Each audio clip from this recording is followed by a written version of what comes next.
Morning, সবাইকে রাধে রাধে। বেরোনোর time ছিল 5টার সময়, এখন বাজছে 7টা, 2 ঘন্টা লেট। বাড়ির লোক কারে যাস না, ট্রেনে আয়, বহুত কিছু বলছিল। ট্রেনে এলে ট্রেন ফেল, ব্যাস খেল খতম। চলো এবার গাড়ি দেখা করছি। রাধে রাধে। সব এই ড্রেসপত্র নিয়ে এবার বেরোচ্ছে, সব মোটামুটি প্যাকিং হয়ে গেছে। ছোটোখাটো জিনিসগুলো ছিল। আর ঘুমতি করে দেখছি ভালোই বৃষ্টি হয়েছে, পুরো জায়গাটা ভিজা ভিজা আছে। গাড়িটা ওয়াশ করাবো বলছিলাম, তো একটু ভগবানই বৃষ্টি দিয়ে দিল মোটামুটি। চলো ঘর এবারে। মৌসুমটা কিন্তু খুব ভালো আছে, মানে এখন ভোর 5টায় বাজছে। আমাদের জন্য করে রেখেছে।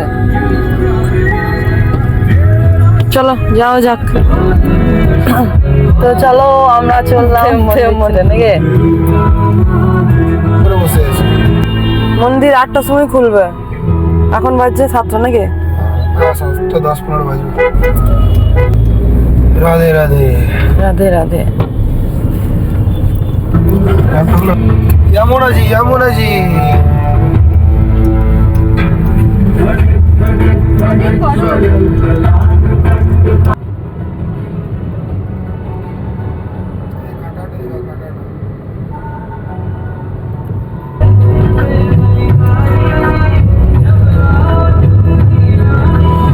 আমরা এখন চা খাচ্ছি, তাই না? বারিস্তা। দেখো কি সুন্দর জায়গাটা। 45 টাকার চা। চলো আমাদের এখন পনির পেটিস চলে এসেছে। এই দেখো আমরা এখন এটা খাবো। এটা খেপু নিয়ে চলে এসেছে। তুমি সিঙ্গারা খাবে নাকি?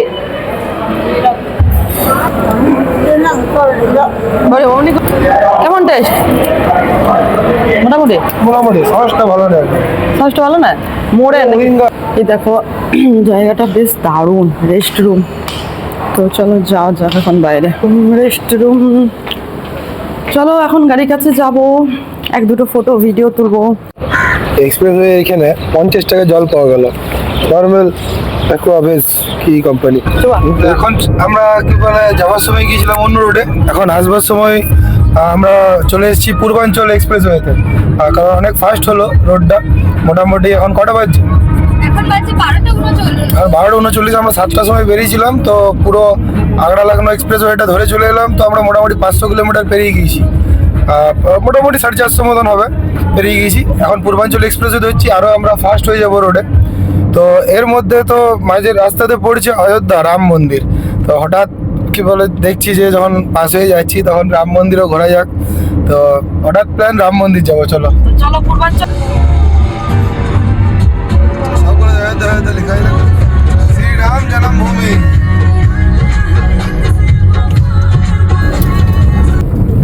খুব সুন্দর খাওয়ার চা করছে বলে সে। আর মন্দিরটা দেখাচ্ছে। উপরে মন্দির কিছু কাজ করছে মনে হয়, দেখ ক্রেন চাপাচ্ছে।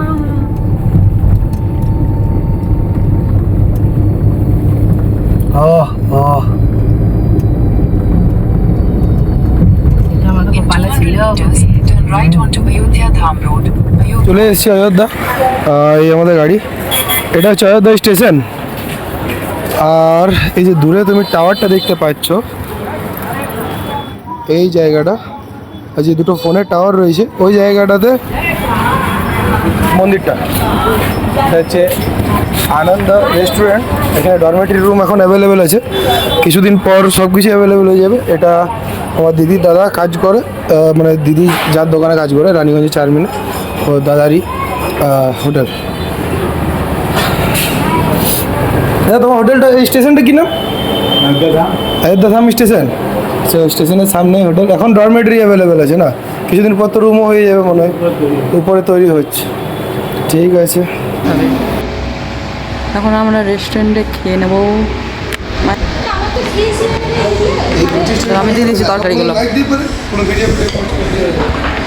আমাদের খাবার চলে এসছে। এটা দেখে দেখো আমার হাতে। এই দেখো মন্দিরের গেটটা, রাম মন্দির। খাওয়া দাওয়া করে তো চলে এলাম রাম মন্দির। চলে এলাম। দেখো আমাদের কপালে ছিল তাই জিতে গেল মানে হট করে কপালে হট করে কপাল কপালটা আমি বলে ফেললাম, বাস মা বলে দিল আর কি তো করে। নিয়েছো বাস হয়ে গেল আমাদের নিয়েছো হয়ে গেল।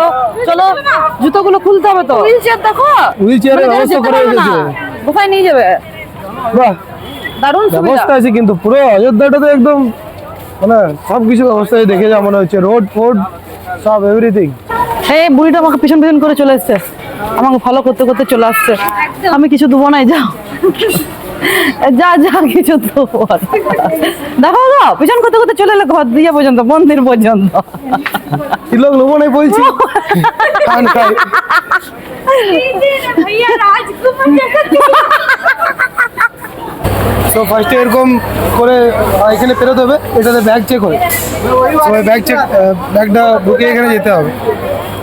চলো আর এখানে পেরিয়ে গেলে তারপরে এবারে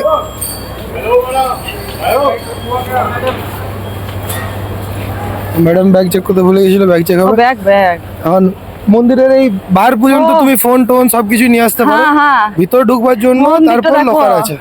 রাম আগে রাম নাকি দারুণ আছে কপালে ছিলে তুমি, কপালে সত্যি। মাথায় ছিলে না, কিছুতেই ছিলে না, হট করে মুখ থেকে বেরোলো, হট করে কপালে চলে গেলো। ভাগে অযোধ্যাটা দেখতে পেলাম, মুখ থেকে বার করলাম। বাস আনম্যাচিং ফার্স্ট টাইম। বললাম একটা লোক পাঞ্জাবি এই কালার পাঞ্জাবি পরে ঘুরছিল, বললাম যে পরিলাও ওটা ধার বাড়ি নিলাম। যাওয়ার জন্য টি শার্ট পরে বেরিয়েছি, ফট করে মন্দিরে এলো, এবার আবার আর আমি- সব ব্যাগ নেওয়ার পর ড্রেস চেঞ্জ করবো, অত ভালো মন মানুষ আমি খারাপ হতে পারলাম না। So sad. এই দেখো এখানে এখন জুতো রাখছি আমরা, ফোনগুলোও জমা দিয়ে দিতে হবে।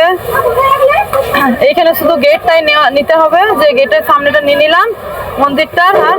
আর ভেতরে গিয়ে কিন্তু আর ফোন কোনো অ্যালাউ নেই, রাম মন্দিরের ভেতরে গিয়ে ফোন অ্যালাউ নেই। তো এই জায়গাটা পর্যন্ত আসতে পারবো।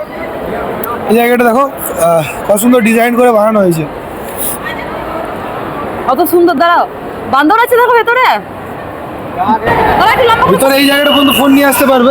ওই সামনে ভিড়টা দেখতে পাচ্ছ, ওইখানে সব লোকারগুলো আছে, ওখানে ফোন টোন রেখে দিতে হবে মন্দিরের ভিতরে দর্শন করার জন্য। সব মন্দির থেকে আমাদের দর্শন করে আসা হয়ে গেল। বাইরে পুরোটাই ভিডিওতে আমরা ক্যাপচার করতে পেরেছি, ভিতরে তো নিজেদের দেয়নি এখনও। মোটামুটি 50% মন্দিরটা কমপ্লিট হয়নি, হচ্ছে কিন্তু খুব সুন্দর হচ্ছে। যতটা হয়েছে কমপ্লিট সেটা দেখে বুঝতে পারলাম যে অনেক সুন্দর মন্দিরটা হচ্ছে। সবাইকে ফ্রিতে মানে প্রসাদ দিচ্ছে, এটা সব থেকে বড় জিনিস। সব জায়গায় প্রসাদ নিয়ে তো মানুষ ব্যবসা করতে চালু করে দেয়, এখানে এখনও ফ্রিতে প্রসাদ দিচ্ছে, সব কিছুর ব্যবস্থা আছে। সব মোদিজি দারুণ করে দিয়েছে। যোগীজি যোগী মোদি বুঝলে, যাই হোক, দারুণ। রাম মন্দির থেকে বেরিয়ে পেয়ে গেছি পূর্বাঞ্চল এক্সপ্রেসওয়ে। এখন কত কিলোমিটার রাস্তা আছে? 700 না 600 কত আছে, 676। 676 এখনো কিলোমিটার বাকি আছে বাড়ি যেতে। মোটামুটি কত 13 ঘন্টা রাস্তা বলছে। এখন 12 ঘন্টা হয়ে গিয়েছে। 12 ঘন্টা হয়ে গেছে, তো দেখা যাক। যাই পূর্বাঞ্চল এক্সপ্রেসওয়েতে কিছুটা টাইমটা কম হবে। কিছু মনে অনেক কম হবে। দারুণ রাতের ভিউ না। Use any lane to take the ramp to Purvanchal Expressway. Best road আমার সেরা লেগেছে, মানে এখন না আগেও।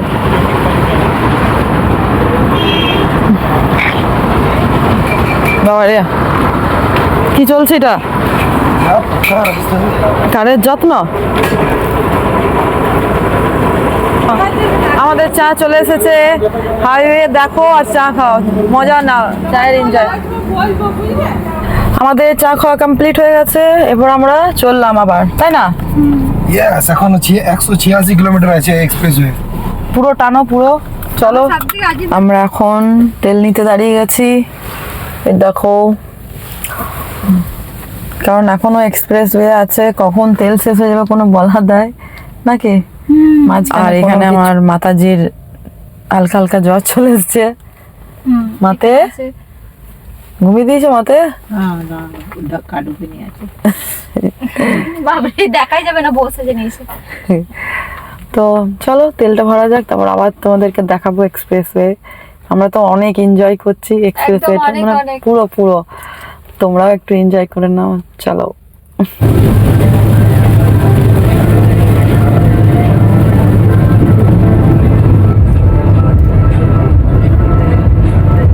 সো পূর্বাঞ্চল এক্সপ্রেসওয়ে ছেড়ে দিলাম, এখান থেকে ধরলাম বাক্সারের দিকে 4 লেন আছে বললো, দুটো রোড দেখা। আজ অনেকক্ষণ ধরে গাড়িতে আছি, তারপর অযোধ্যা ঘুরলাম। তো অযোধ্যা ঘোরার পর একটু সবাই টায়ার্ড হয়ে গেছে, আমার নিজেরই পুরো মাথা ফাথা ব্যথা করছে। এখনো 10 ঘন্টার রাস্তা আছে,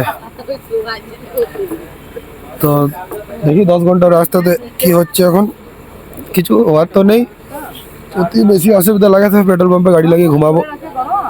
কারণ অযোধ্যাতে 6-7 ঘন্টা খেয়ে নিল, ওটাতে বহুত এনার্জিটা লস হয়ে গেল। একবার ঘামলাম, দিয়ে আবার এসিতে বসলাম, মাথা পাতা পুরো একদম সর্দি ধরে নিল। এখন লিটি খাওয়া হচ্ছে, লিটি চোখা। যে গাড়িটা পুরো কাদায় একদম ভরে গিয়েছে, কাদাতে একটু ফেসে গিয়েছিলাম, ফাঁসেনি কোনো রকম, কষ্ট করে বেরিয়ে গেছে। তো তারপর কি বলে আমরা কলকাতা দিল্লি হাইওয়ে ধরলাম।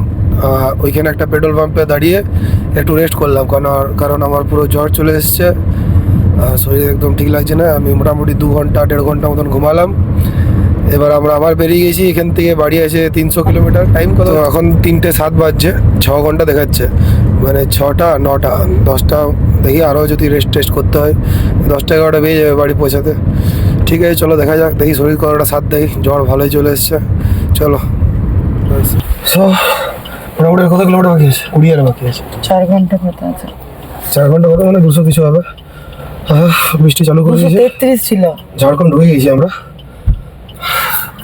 চলো যাওয়া যাক, পুরো একদম জ্বর লাগছে, সব ঘুমাচ্ছে। আমি 2 ঘন্টা ঘুমাই দিয়েছি, চলো এবার যাওয়া যাক। সব দেখতে দেখতে সকাল হয়ে গেল। এবার আর কত 165 কিলোমিটার বাকি আছে, আর 165 কিলোমিটার বাকি। এখন যেতে মোটামুটি 3 ঘন্টা লেগে যাবে, কারণ কন্টিনিউ বৃষ্টি মোটামুটি 3-4 ঘন্টা ধরে পড়েই যাচ্ছে। গাড়ি একটু আসতেই চলছে, তাও সকাল হয়ে গেল বলে একটু স্পিডটা বাড়লো, নাহলে আরও আসতে ছিল। চলো এবারে মাইথনে গিয়ে দেখা করছি, মাইথনে।